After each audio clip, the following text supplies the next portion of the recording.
ഈ വിഷയത്തിൽ നമ്മൾ എന്താണ് മനസ്സിലാക്കേണ്ടത്? ഇന്നലെ കോടതി ചോദിച്ചിട്ടുണ്ട്, പെട്ടെന്ന് ദിവ്യജ്ഞാനം കിട്ടിക്കൊണ്ട് ഉണർന്നെഴുന്നേറ്റ് ഈ പ്രോസ്പെക്ടസിലെ നിയമവിരുദ്ധത തിരുത്തുകയായിരുന്നു, കളി നടന്നുകൊണ്ടിരിക്കുമ്പോൾ കളി നിയമത്തിൽ മാറ്റം വരുത്താൻ എങ്ങനെ കഴിയും എന്നൊക്കെയുള്ള ചോദ്യങ്ങൾ ഇന്നലെ ചോദിച്ചിരുന്നു. ഇന്ന് ഡിവിഷൻ ബെഞ്ച് സിംഗിൾ ബെഞ്ച് പറഞ്ഞതിലൊന്നും ഇടപെടുന്നുമില്ല, അത് അതേപടി തന്നെ നിൽക്കുകയുമാണ്. ഇവിടെ എന്താണ് സർക്കാരിന് സംഭവിച്ച വലിയ പിഴവ്? സർക്കാരിൻ്റെ ഉദ്ദേശ്യം മോശമാണോ എന്ന് ചോദിച്ചാൽ നമുക്ക് അങ്ങനെയാണ് എന്ന് പറയാൻ കഴിയില്ല. അതിലൊരു വിവേചനമുണ്ട്, അത് തിരുത്താൻ വേണ്ടിയാണ് ഇത് ചെയ്തത് എന്ന് പറയുന്നു. പക്ഷേ അത് ഇത്രയധികം വൈകിപ്പോയി എന്നുള്ളിടത്ത് വലിയ പിഴവല്ലേ സംഭവിച്ചത് ശ്രീകുമാർ?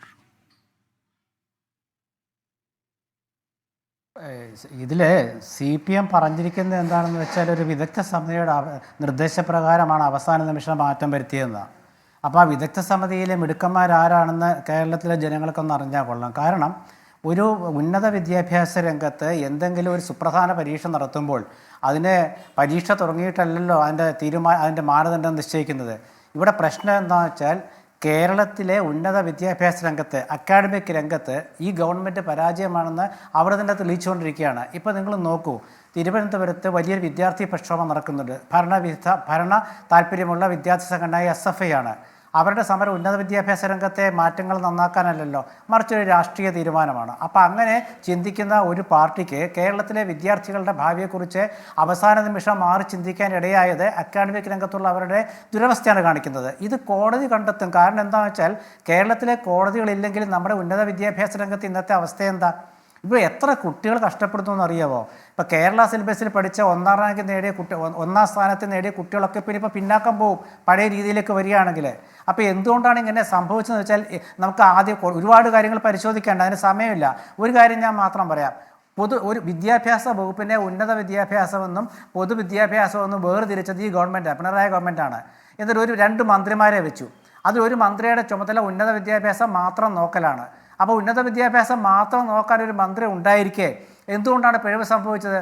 അപ്പോൾ എന്ത് വിഷയം വന്നാലും പഠിക്കും പരിശോധിക്കും എന്ന് പറയുന്നതല്ലാണ്ട് ഒരു നയം വേണം. ആദ്യം അനൂജ, ഉന്നത വിദ്യാഭ്യാസ രംഗത്തൊരു നയം വേണം. ആ നയം അവർക്കില്ലെന്നുള്ളത് നമുക്ക് വ്യക്തമായില്ലേ? സ്വാശ്രയ വിദ്യാഭ്യാസ രംഗത്തെക്കുറിച്ചുള്ള അവരുടെ നയമാറ്റം നമുക്ക് വ്യക്തമല്ലേ? വിദേശ സർവകലാശാലകളുടെ കേരളത്തിലേക്ക് ക്ഷണിക്കുന്നതിൻ്റെ നയമാറ്റം വ്യക്തമല്ലേ?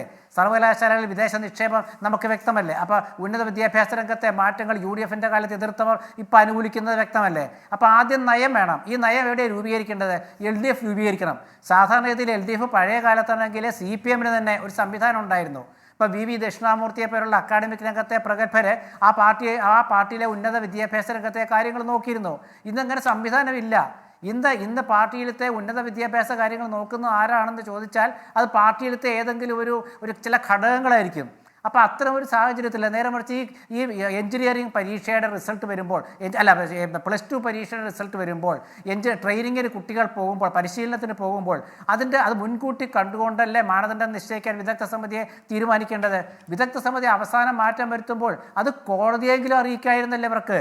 അപ്പോൾ കോടതി ഒരു നിർദ്ദേശം വെക്കുമായിരുന്നു. കാരണം ആ പരീക്ഷയുടെ റിസൾട്ടിനെ സംബന്ധിച്ചൊരു നിർദ്ദേശം വെക്കുമായിരുന്നു. അതും ഉണ്ടായില്ല. അപ്പോൾ വിദ്യാർത്ഥികൾക്ക് കോടതിയിൽ എത്താനേ നിവൃത്തിയുള്ളൂ. കാരണം ഈ പരാതി കൊടുത്ത വിദ്യാർത്ഥിക്ക് ഉന്നത വിദ്യാഭ്യാസ വകുപ്പിൻ്റെ കീഴിൽ പരാതി കൊടുത്തിട്ട് വല്ല കാര്യമുണ്ടോ?